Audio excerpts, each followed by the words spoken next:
Ancient Egypt was one of the great civilizations lasting for 3,000 years, its knowledge of medicine vastly underestimated. They had medical subspecialties. The pharaohs, for example, had access to dedicated physicians to be guardians of the royal bowel movement, a title alternately translated from the hieroglyphics to mean shepherd of the anus. How's that for a resume builder?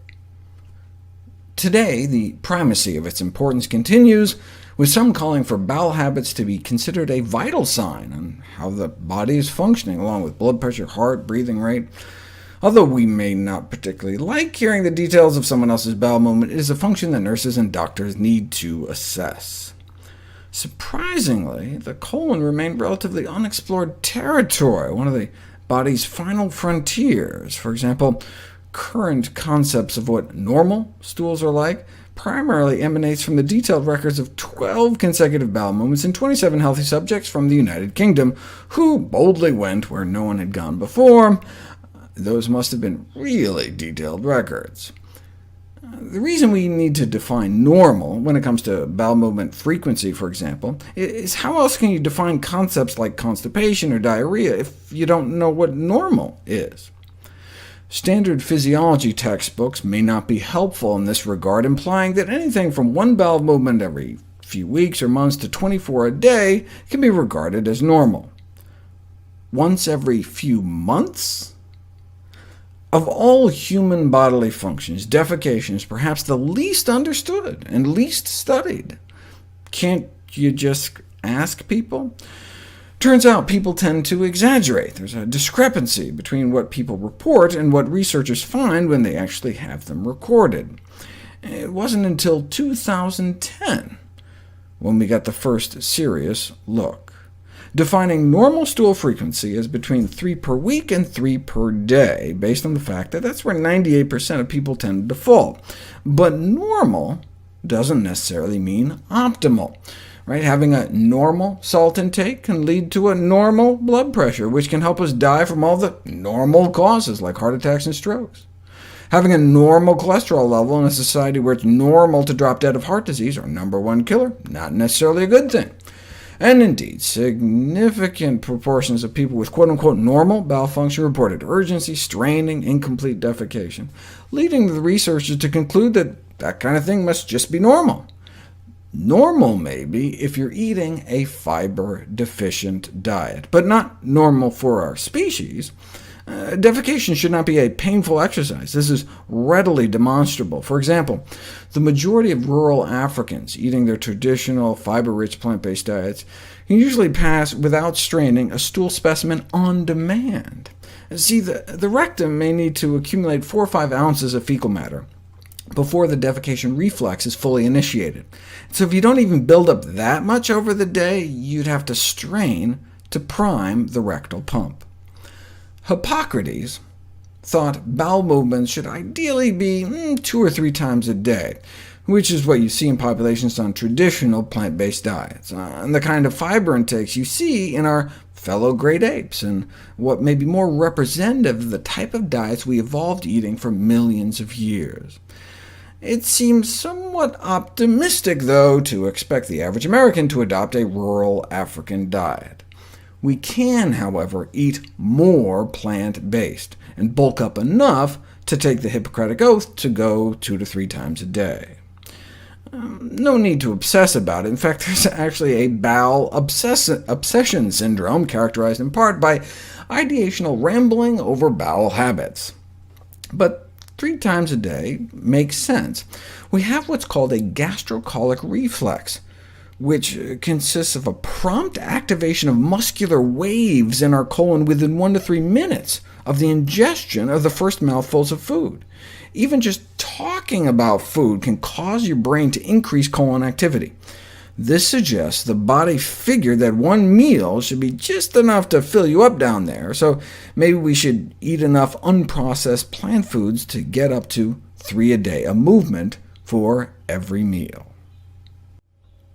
Compared to rural African populations eating traditional plant-based diets, White South Africans and black and white Americans not only have more than 50 times the heart disease, 10 times more colon cancer, more than 50 times more gallstones and appendicitis, but also more than 25 times the rates of so-called pressure diseases, diverticulitis, hemorrhoids, varicose veins, and hiatal hernia. Bowel movements should be effortless. When they're not, when we have to strain at stool, the pressure may balloon outpouchings from our colon, causing diverticulosis, inflate hemorrhoids around the anus, cause the valves and the veins of our legs to fail, causing varicose veins, and even force part of the stomach up through the diaphragm into our chest cavity, causing a hiatal hernia, as I covered previously. When this was first proposed by Dr. Burkitt, he blamed these conditions on the straining caused by a lack of fiber in the diet, but did acknowledge there were alternative explanations. For example, in rural Africa, they used a traditional squatting position when they defecated, which may have taken off some of the pressure. For hundreds of thousands of years, everyone used the squatting position, which may help by straightening the anorectal angle.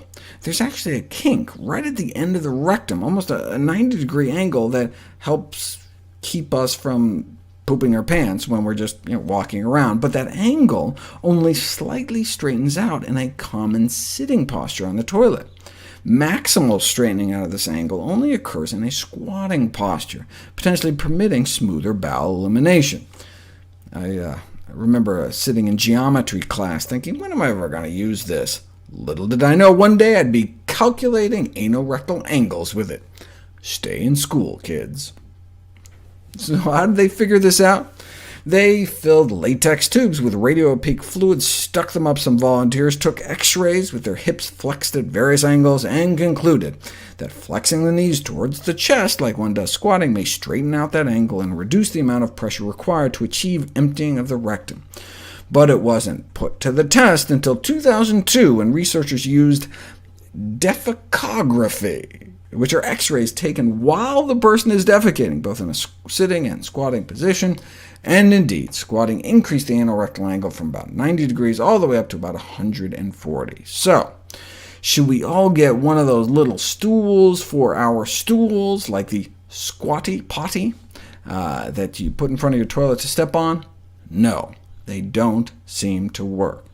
The researchers tried adding a footstool to decrease sitting height, but it didn't seem to significantly affect the time it took to empty one's bowels, or significantly decrease the difficulty of defecating. They tried even higher footstools, but people complained of extreme discomfort using them, so nothing seemed to compare with actual squatting, which may give the maximum advantage, but in civilized countries it may not be convenient.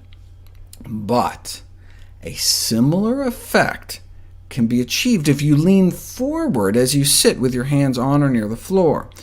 They advise all sufferers from constipation should adopt this forward-leaning position when defecating, as the weight of your torso presses against the thighs, putting an extra squeeze on your colon. But instead of finding ways to add even more pressure, why not get to the root of the problem? Right? The fundamental cause of straining is the effort required to pass unnaturally firm stools.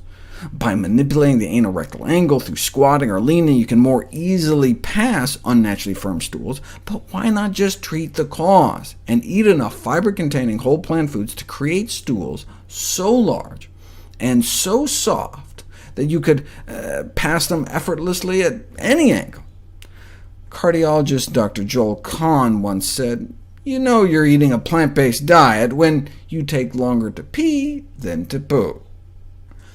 But seriously, even squatting does not significantly decrease the pressure gradient that may cause hiatal hernia. It does not prevent that pressure transmission down into the legs that may cause varicose veins. And this is not just a cosmetic issue. Protracted straining can cause heart rhythm disturbances, reduction in blood flow to the heart and brain, sometimes resulting in defecation-related fainting and death. 15 seconds of straining can temporarily cut blood flow to the brain by 21%, cut blood flow to the heart nearly in half, thereby providing a mechanism for the well-known bedpan death syndrome. You think you have to strain sitting? Try having a bowel movement on your back.